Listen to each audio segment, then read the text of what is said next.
Berikut ini adalah dampak dari diterapkannya sistem kultur-stelsel tahun 1830 sampai 1870 di Jawa kecuali. Nah, sistem kultur-stelsel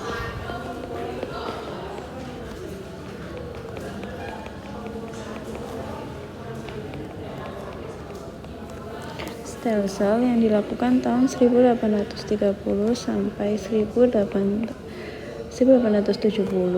dicetuskan oleh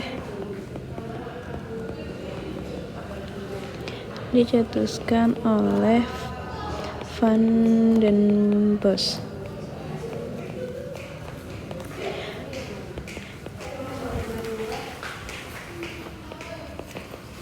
Nah, sistem ini dilakukan dengan tujuan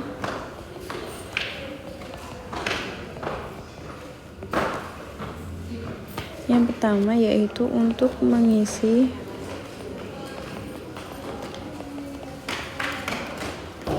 kekosongan kas negara. Nah, tujuan utama dilakukannya sistem tanah paksa ini adalah untuk mengisi kekosongan kas negara. Kemudian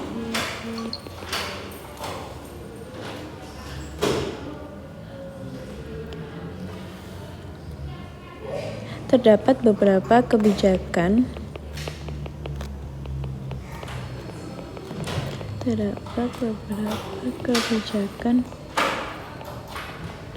dari sistem tanam paksa.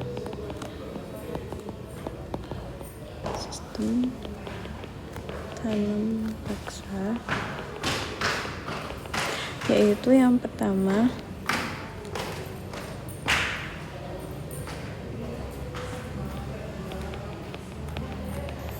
rakyat atau bangsa Indonesia harus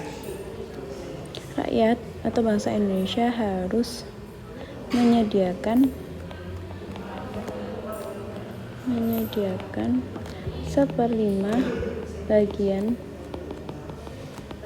dari tanahnya untuk ditanami tanaman dari Belanda atau tanaman yang laku di pasar Eropa. Kemudian kebijakan yang kedua yaitu rakyat yang tidak memiliki tanah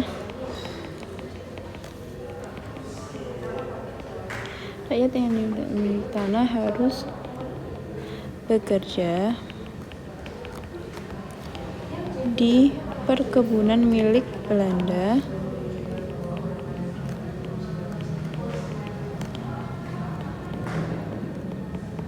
dengan waktu atau jangka waktunya itu 66 hari atau selama masa tanam padi. Kemudian kebijakan yang ketiga yaitu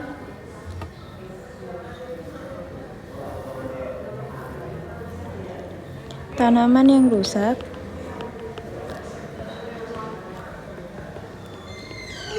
menjadi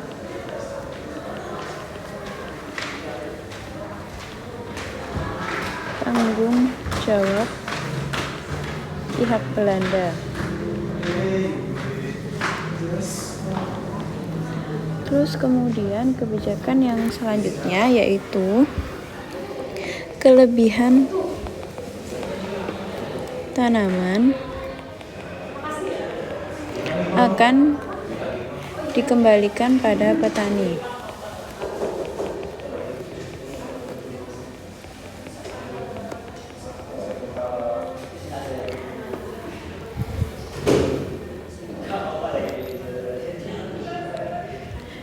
Nah, namun dalam prakteknya sebenarnya kebijakan yang dilakukan dari Belanda ini ada baiknya. Namun dalam prakteknya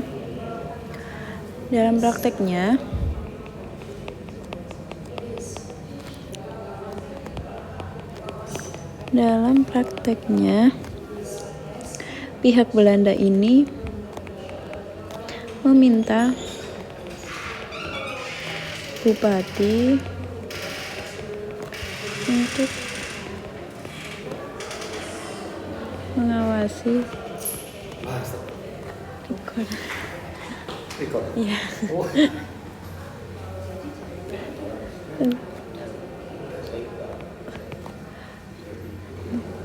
Dalam prakteknya, namun Belanda ini meminta bupati untuk mengawasi pelaksanaan tanam paksa. Nah, dalam mengawasi pelaksanaan tanam paksa ini dikenal dengan adanya kultur prosenten. Nah, kultur prosenten ini adalah hadiah dari Belanda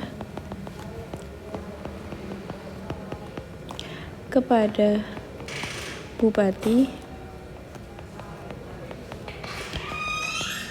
yang dapat. Jadi kultur prosenten ini adalah hadiah dari Belanda kepada bupati yang dapat menyerahkan hasil tanam lebih banyak atau melebihi dari yang sudah ditentukan.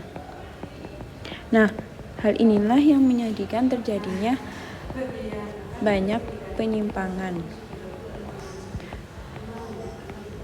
Jadi banyak penyimpangan dalam pelaksanaan tanam paksa, yaitu diantaranya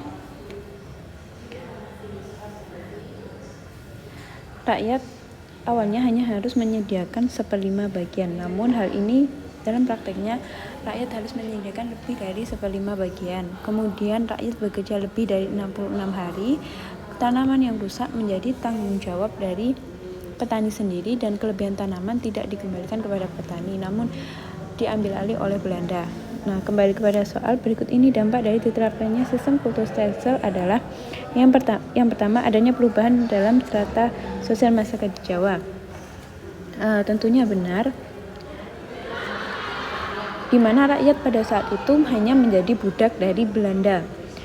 Kemudian dikenalnya sistem kerja upah bebas. Nah, dalam penyerahan wajib ini rakyat diberikan upah. Nah, namun upah tersebut terserah dari pihak Belanda. Kemudian yang ketiga, dikenalnya tanaman dan metode baru dalam pertanian di kalangan petani. Ini merupakan salah satu dampak positif di mana rakyat mengenal jenis tanaman baru, seperti contohnya ada tebu, aren, dan juga nila. Kemudian yang B, meluasnya ekonomi uang dalam kehidupan pedesaan. Benar. Karena pada saat itu rakyat diberi gaji atau pemasukan dari tanaman yang diserahkan. Kemudian yang A, pergeseran pemilihan dan penguasaan tanah oleh petani. Yang tepat ada pergeseran pemilihan dan penguasaan tanah oleh Belanda. Jadi tanah milik petani ini diambil alih oleh Belanda, kasarannya seperti itu. Sehingga jawaban yang tepat karena pertanyaan kecuali adalah yang A, yaitu pergeseran pemilihan dan penguasaan tanah oleh petani.